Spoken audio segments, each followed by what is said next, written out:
Thanks very much, Paul, and good evening, everyone. Thanks for coming out tonight.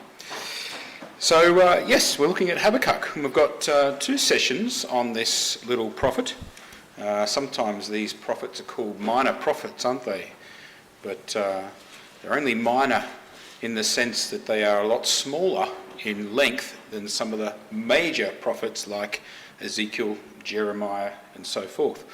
But they certainly are minor prophets who major, who specialise in major things, and got some pretty important things for us to say. So it's a relatively short book, as we've seen. It's only 3 chapters, and we've almost read half of it tonight. Some of the verses we know well in the book of Habakkuk. They tend to be the verses we pluck out and say, there's a first principle doctrine, or something like this. But during the course of this study, of course, we will see those verses in context. And as has been said, we'll conclude this next week. So some of the threads which may be left a little untied and a little loose at the end of tonight, hopefully we can draw them together and make sense of it in our last class. You know, sometimes we can wonder what some of the small little prophets that are tucked away towards the end of the Old Testament there, what they can do for us. And it's a really, really good question.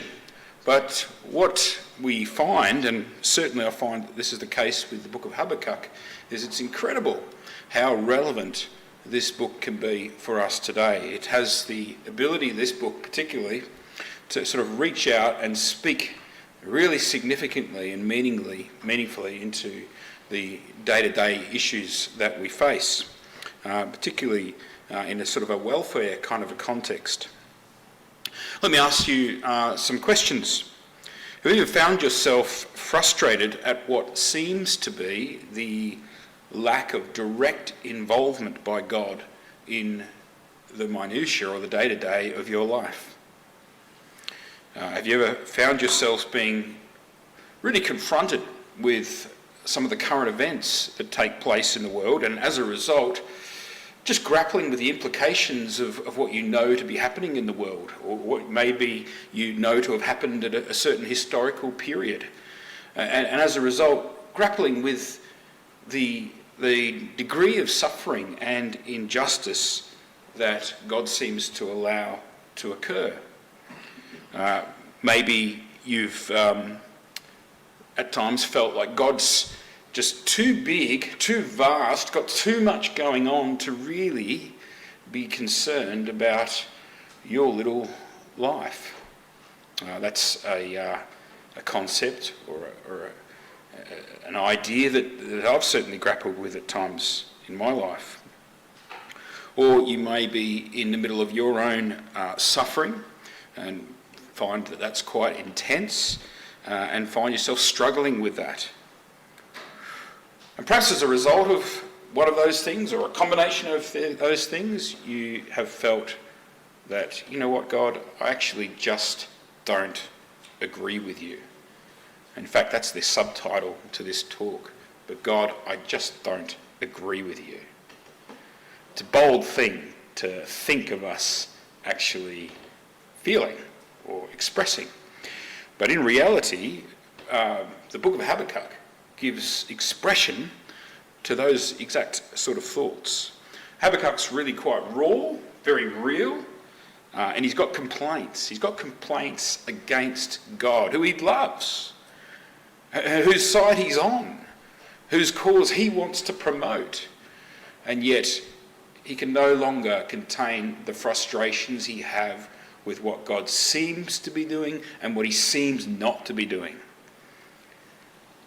And he wants to have it out with him. Actually, he's got a considered opinion on a few things, and he wants to confront God with these things. Now, just in terms of a little bit of historical context, the tone of this book makes it pretty clear, tone and content, that the Babylonian invasion is imminent.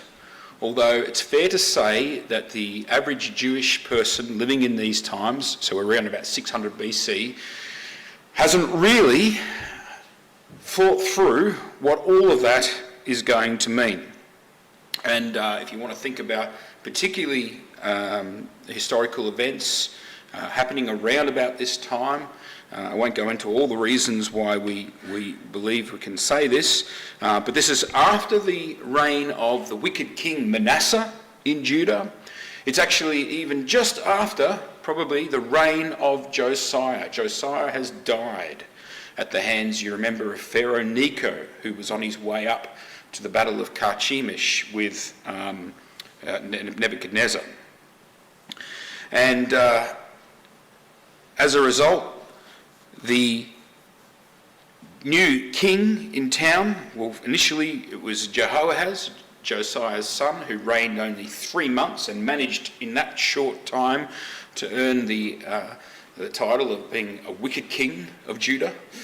And then, of course, he's the next on the throne, and the descriptions in Habakkuk would seem to fit this period. It was that of the corrupt reign of King Jehoiakim, who reigned for 11 years, and he was Josiah's eldest son. And during this period, Judah was sort of under the mild control of Egypt down in the south, and of course the other big player up in the north had been Assyria. But Assyria's power was waning. In fact, the Chaldeans of Babylon had already rebelled and had become traitors to their Assyrian overlords, and they were now gradually overtaking the whole of the empire of Assyria. All this was happening from a Jewish point of view still to the north mostly of the Euphrates River. So it's a long way away. And yet palaces and capital cities like Nineveh are falling, and the rumours were reaching Judea about the utter cruelty of the Babylonian. And this would make Habakkuk, therefore, a contemporary of a number of prophets, but particularly Jeremiah. And when we actually compare some of the language of Habakkuk chapter 1 particularly, and 2, we find that there's a lot of crossover with the book of Jeremiah. There's no doubt that they're both incensed by, and they're both grappling with the same kind of social conditions that are taking place all around them in Judah, and both having to come to grips with some of these big geopolitical things which are happening around them as well. So let's just notice again then verse 1, and just look at the tenor of Habakkuk's words here. The oracle that Habakkuk the prophet saw, "O Lord, how long shall I cry for help, and you will not hear? Or I cry to you violence, and you will not save?" So look at the tone. It's really quite accusatory towards God. It's something that's been happening for quite some time, and initially he expected to receive a response, and time's gone on and on and on, and still no response.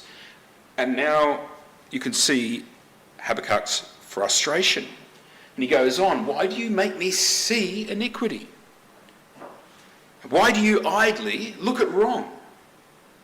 Destruction and violence are before me, strife and contention arise." Now, it's really interesting, isn't it? We're already now confronted with a man, and we're getting a little bit of an insight into his character.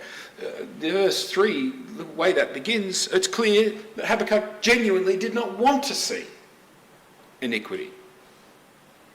It pained him to see iniquity. It pained him to see wrong. It pained him to see destruction, violence, strife and contention, and yet clearly he's surrounded by it. And so verse 4, the law, he says, is paralysed, justice never goes forth, the wicked surround the righteous, and justice goes forth perverted. The Hebrew for paralysed is literally numb. It's used in other contexts of a hand that's just gone numb. It's fallen asleep on you. And look what he's saying to God. This is what the law has become in this land. Numb, useless, feeble. NET says, for this reason the law lacks power. Justice is never carried out. Indeed, the wicked intimidate the innocent. For this reason, justice is perverted. And maybe he could recount incidents where he's seen these injustices carried out. Maybe it's happened in his family. Maybe he's heard of the likes of Jeremiah being literally surrounded and beaten up by the wicked. We know these things were happening in this area of Judea and in this period of time. He talks about justice not being done. It's not just that it's not being done, it's the fact that Habakkuk is experiencing the heartache of having to watch that and not be able to do anything about it. Haven't we all sort of experienced that before? It might not be injustice. It might be suffering. It might be conflict. It might be strife.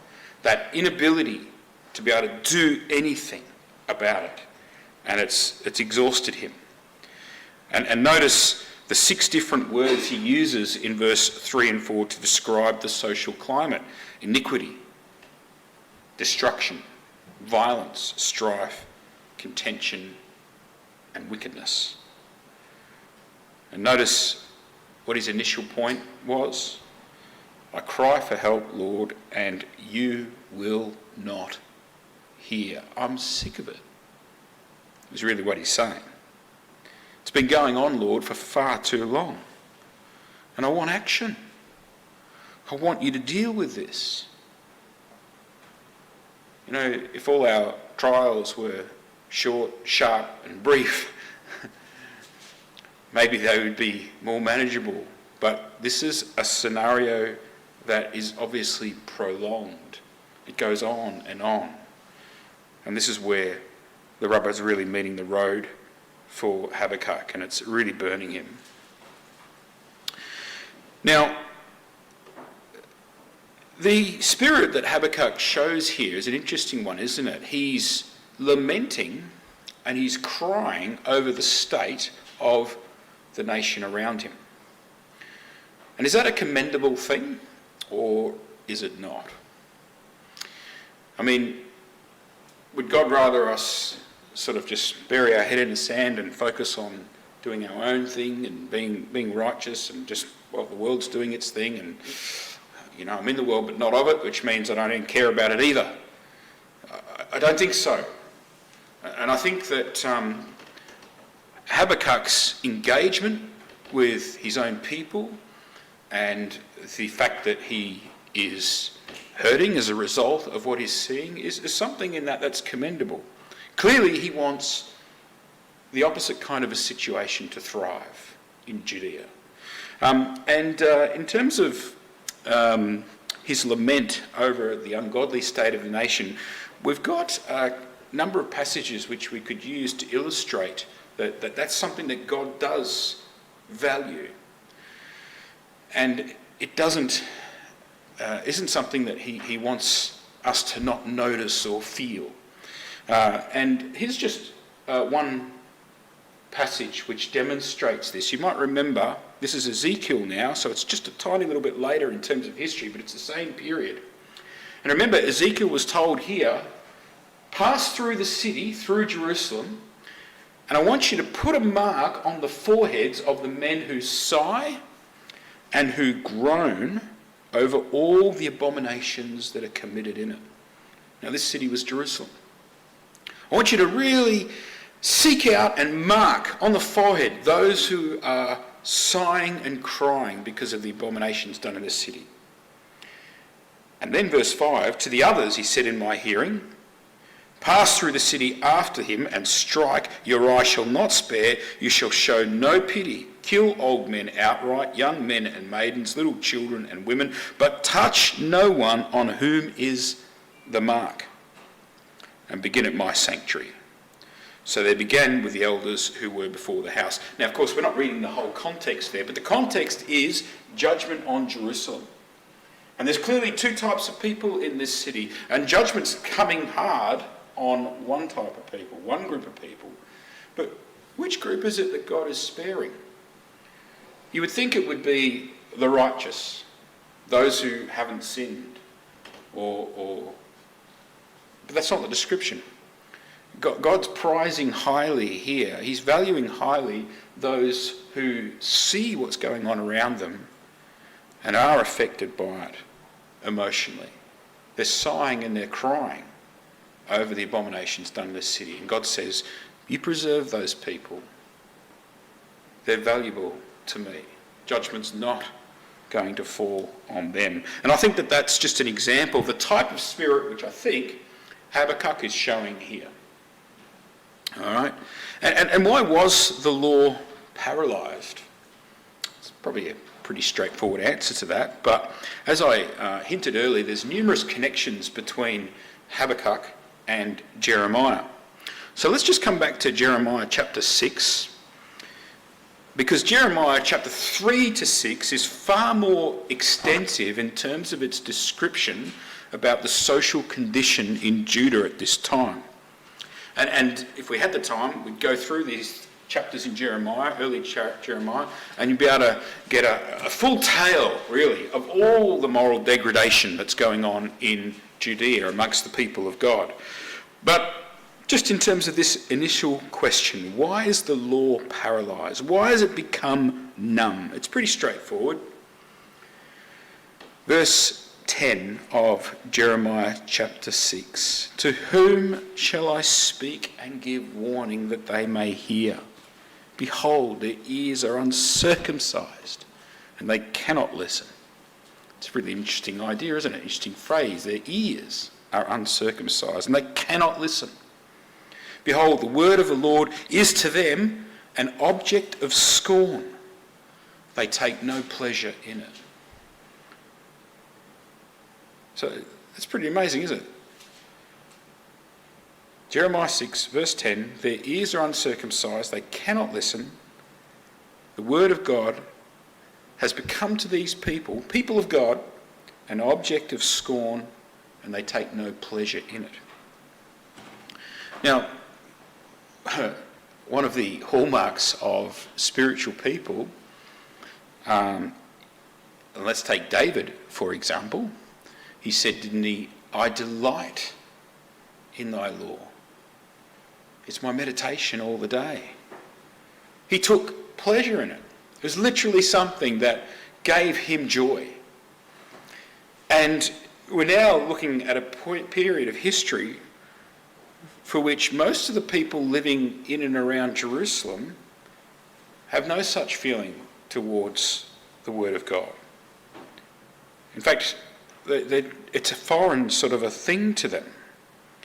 It's strange to them and an object of scorn, something that they ridiculed. Quite interesting, isn't it, to think that it could get to that point. They take no pleasure in it. So it probably got to a point where they can't see that it's got any relevance to them. Maybe they're thinking that it doesn't meet the need for our times. We know actually that just prior to the period in which Habakkuk is writing, the law of Moses, or Deuteronomy particularly, had been found in the temple in the time of Josiah, you recall. And Jeremiah, it seems, had grabbed hold of those words and become totally enlivened by them, had really, really latched onto them. Him, Habakkuk, and the like, all did that. But for the vast majority of people, it was what? This 1,500-year document or something that can't have relevance to us. And of course, we also know that during this period, these people are steeped in idolatry. All the influences of the nations around them are what's really keeping them interested and engaged. The word of God, object of scorn, take no pleasure in it. Verse 19. Verse 19 of Jeremiah 6, Hear, O earth, behold, I am bringing disaster upon this people, the fruit of their devices, because they have, here it is, not paid attention to my words, and as for my law, they have rejected it. So on one level, it's pretty straightforward, isn't it? They had failed to really fall in love with the Word of God. And to someone like Habakkuk and to someone like Jeremiah, just seeing that disregard for God's Word caused them heartache, caused them sorrow. And Habakkuk clearly had been crying about it and crying out to God about it. Well, clearly he's focused, isn't he, on the immediate geographical location in which he's currently present. Okay, it's about his backyard and what's going on with the people. And God is going to respond to him all the way through Habakkuk in ways that you just wouldn't imagine. Habakkuk clearly didn't imagine. And the first thing he does in verse 5 is really give quite a clue. He says, "Look among the nations and see and wonder and be astounded.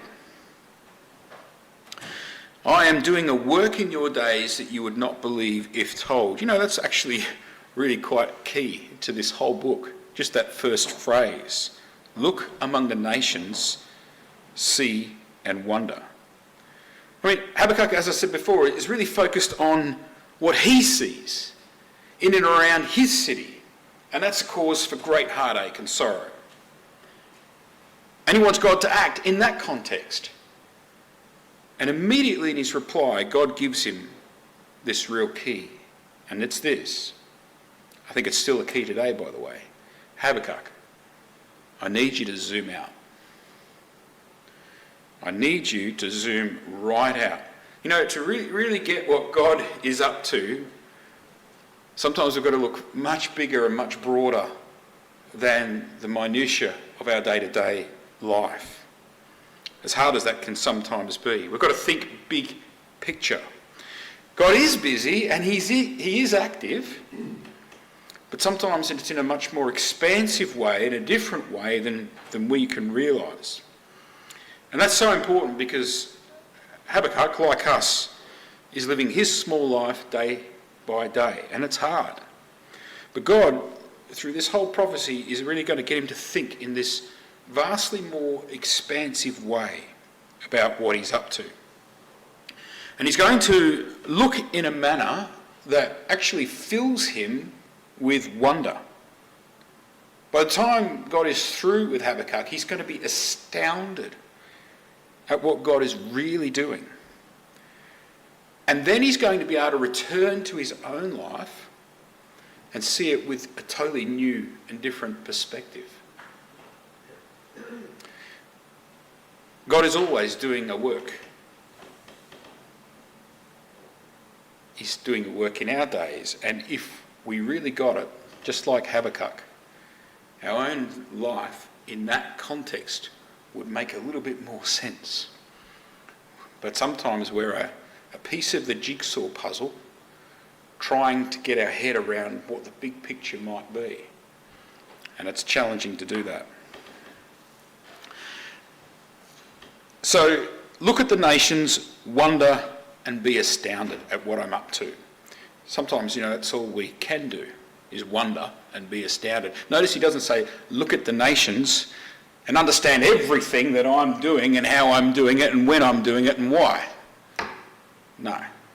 Sometimes we like to think we can try and do that, but really, more often than not, it's just about wondering, isn't it? And being astounded, being amazed that God is doing things, and then waiting to see how those things bring about his plan and purpose. Well, he says to him, look, you're not going to believe it if you're told it. And then he proceeds to initiate him in some of it. And Habakkuk, as I said before, gets a response he's not expecting. And how's this for reassurance? Because what he essentially does is say, okay, Habakkuk, I agree. You're right. It's awful what's going on in Judea. And I'm going to judge the place. I've got a plan and I'm going to share it with you. I am planning to bring down the Chaldean nation into Judea. Your nation's going to be judged. He goes on and says, for behold, I am raising up the Chaldeans, that bitter and hasty nation, who march through the breadth of the earth to seize dwellings not their own. And in this section, God just sort of piles adjective upon adjective to build up this horrendous word picture for Habakkuk.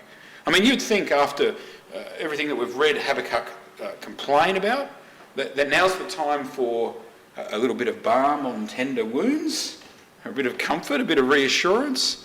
No, you're going to be invaded. There's going to be judgment. Oh, let me explain it to you. It's vivid now. It's going to be a bitter nation, hostile, hasty. They're going to swift to shed blood, this group of people, Habakkuk. Look, let me go on. They're dreaded and they're fearsome. And you can almost have Habakkuk saying, I already know that. Their justice and dignity goes forth from themselves, Habakkuk.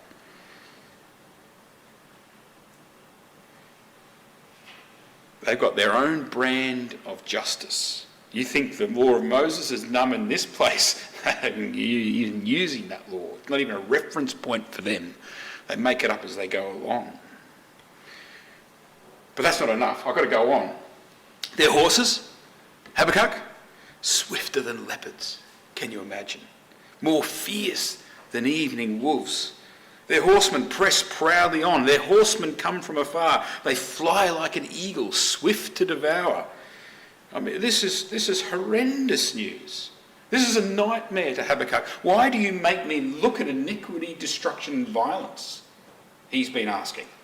And now God says, oh, you haven't seen nothing yet. Let me pile it on for you. Let me give you a vivid picture of the bloodthirsty nation that's coming here. They all come for violence, all their faces forward, and they gather captives just like sand.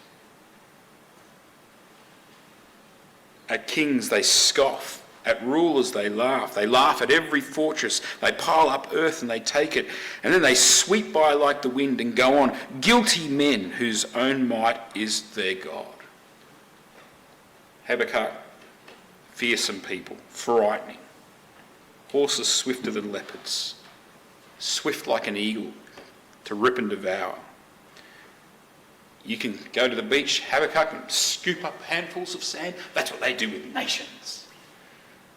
I mean, it's almost the stuff of a nightmare to a godly, upright man like Habakkuk.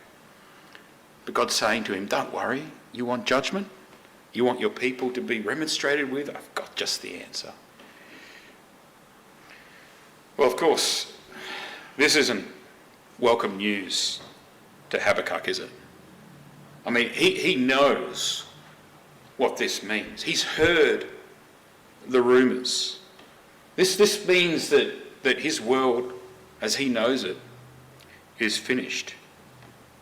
And this news just blindsides him. He knows what this could ultimately mean for his people, their way of life, their temple. This is scary stuff. And so we have Habakkuk now responding. And he says, are you not from everlasting, O Lord, my God, my Holy One? Just think about that phrase, my Lord, my God, my Holy One. There's been a history of intimate association between Habakkuk and his God. He loves his God. But this doesn't make sense with the God that he knows and loves. We shall not die.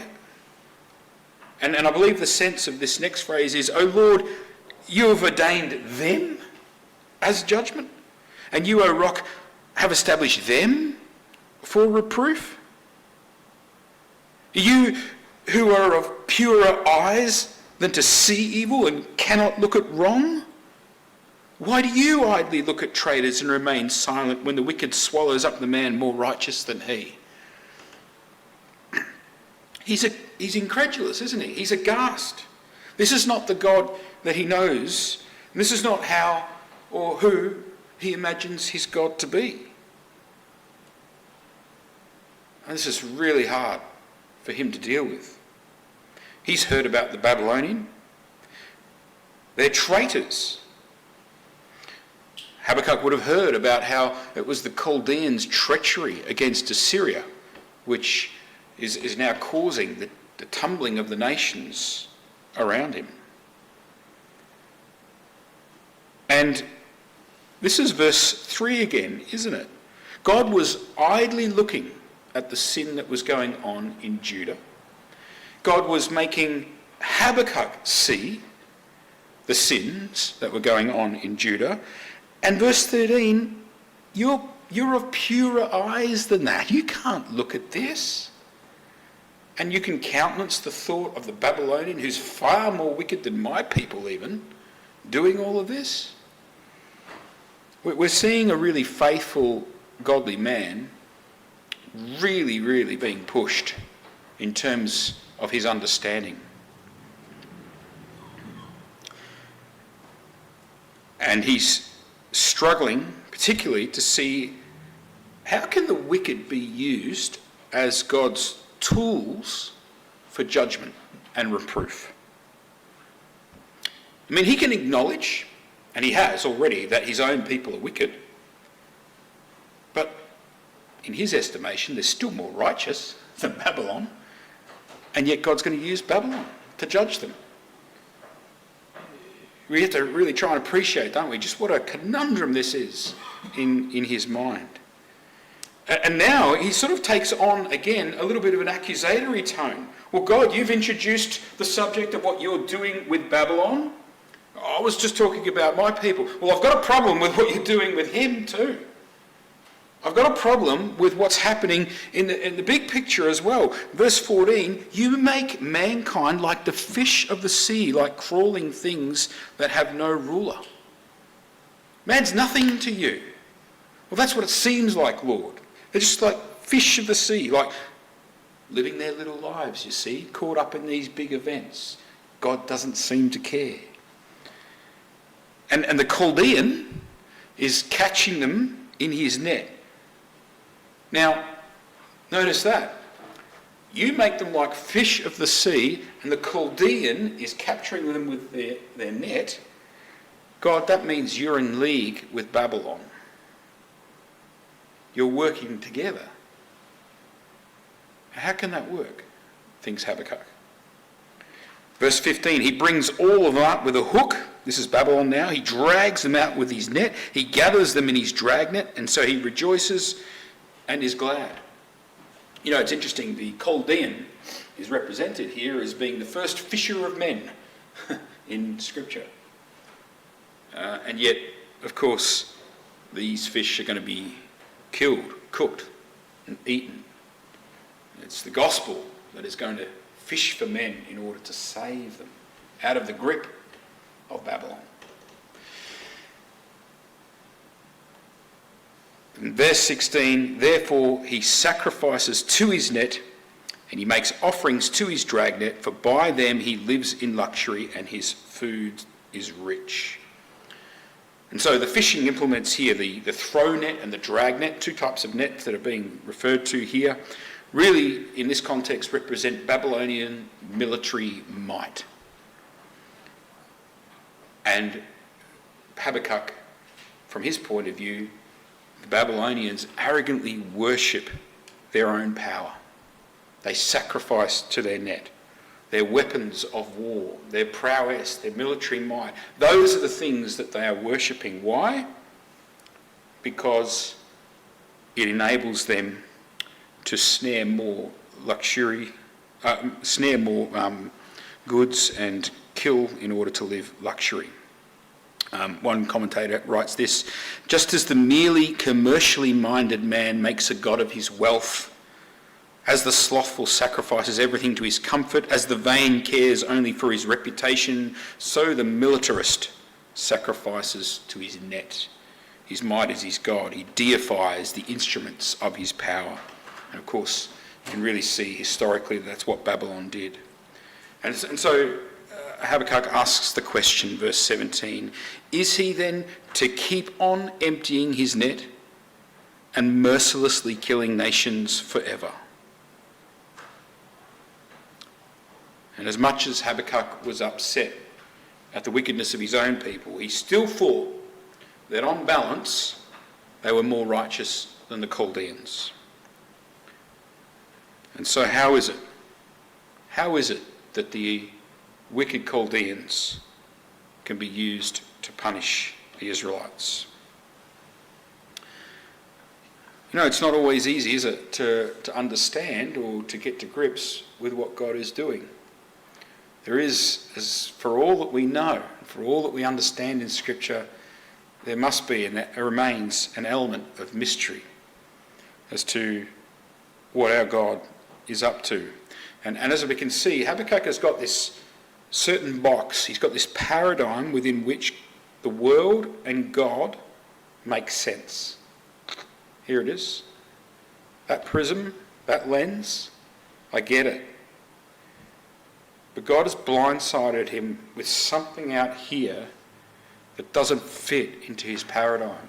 And if you've ever had that experience, it can really produce a crisis of faith. It can really have you questioning, what is this all about? And I think that's where Habakkuk is at. He's struggling with this. And he wants answers to these questions. And what a gift, really, that we've got plainly on the page a record of a man having this wrestle with his God. It's a real blessing when we think about it. And he wants answers to his questions, and in fact, he's going to demand them. He's going to challenge God. Because he finishes up in verse 17, which is his rebuttal and his response to God. And then notice verse 1 of chapter 2. I will take my stand at my watchpost and station myself on the tower and look out to see what he will say to me and what I will answer concerning my complaint. So notice that it's not just I'm going to wait to see what he answers me.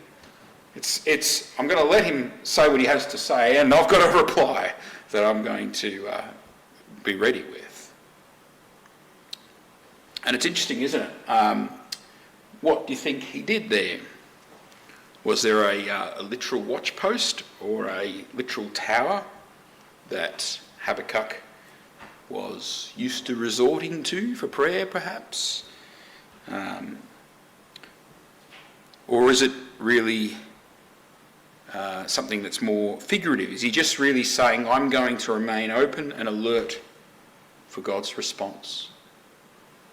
Either way, it's intentional, isn't it? It's, I am engaged in this. I want to engage with my God, and I want an answer. I'm determined.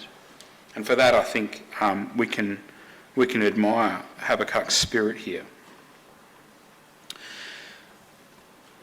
And what we're going to see is that the answers keep coming, but the answers are unlike anything that you and I would expect for the sort of objections and questions that Habakkuk has. God is going to continue to blindside him. And he starts really in verse 2. God answered me.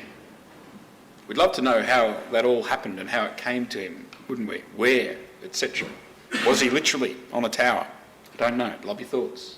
The Lord answered me, write this vision, make it plain on tablets, so he may run who reads it. For still the vision awaits its appointed time. It hastens to the end. It will not die. If it seems slow, wait for it. It will surely come. It will not delay.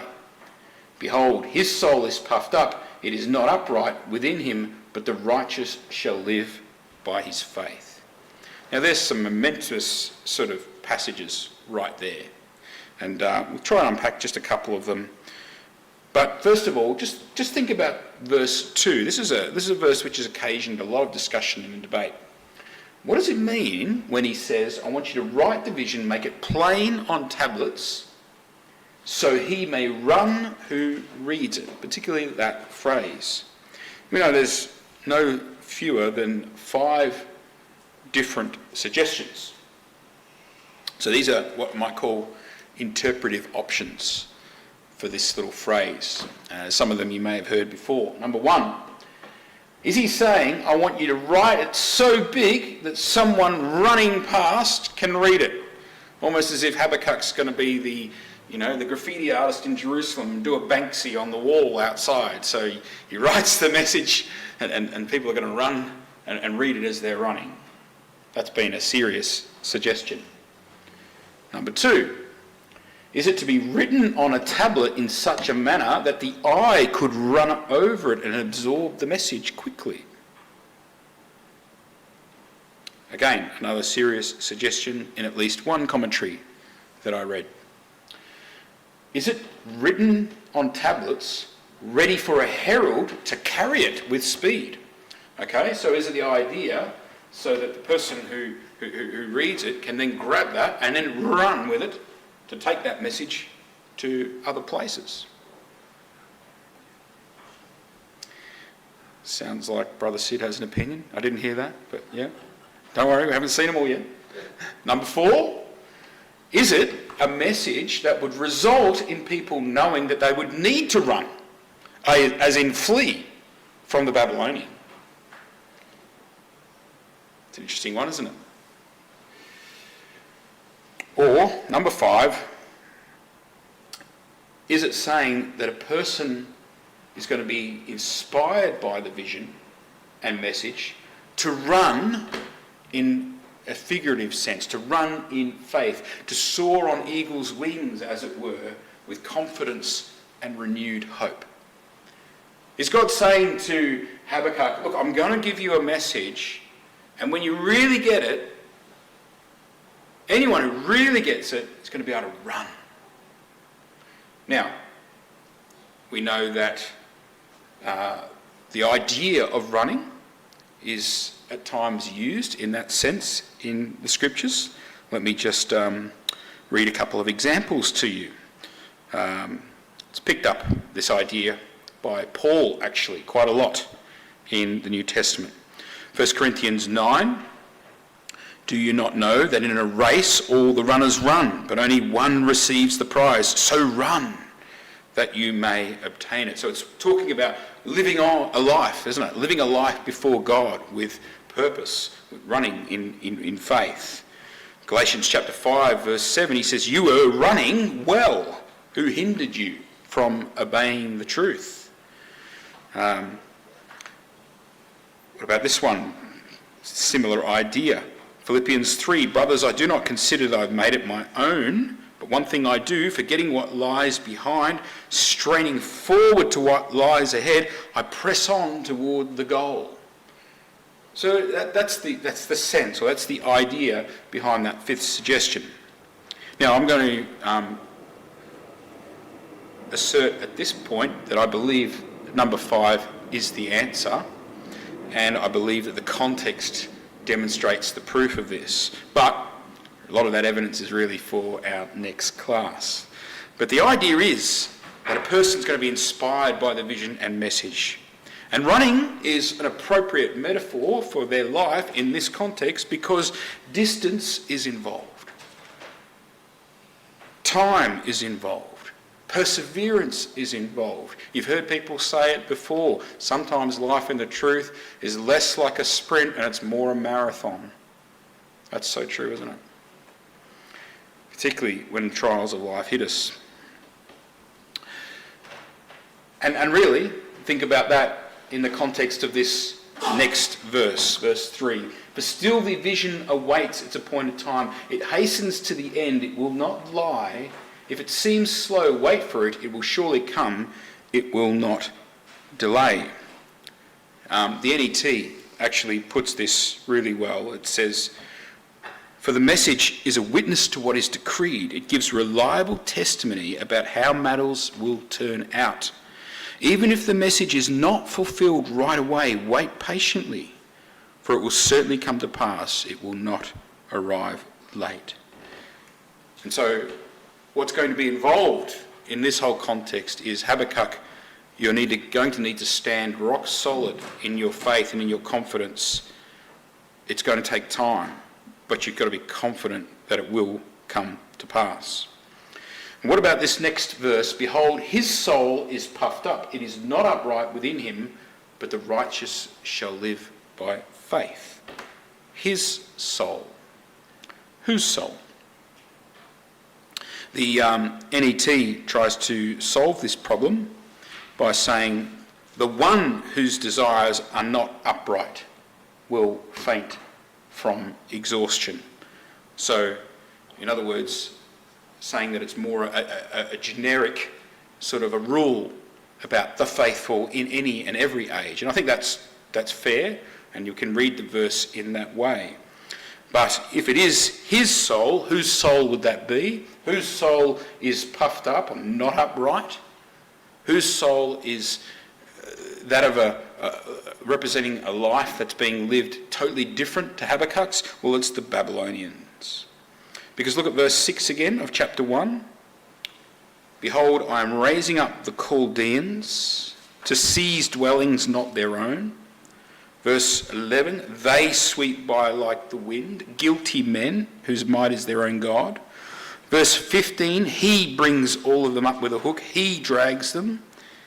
He gathers them. He rejoices. He sacrifices. He lives in luxury. His food is rich. His soul, 2 verse 4, is puffed up. So, in the big picture here, it's painting a picture that the Babylonian, and just think about this, listen to this, the Babylonian is obsessed with material possessions, luxury, good food, and good drink. He makes a god of his tools with which to oppress and make money. He's proud, arrogant, he's not upright, he lacks integrity, he lacks honesty, and he's obsessed with possessions, and he's gathering and he's collecting.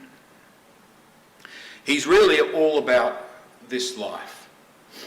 In fact, it reminds me of something Muhammad Ali once said.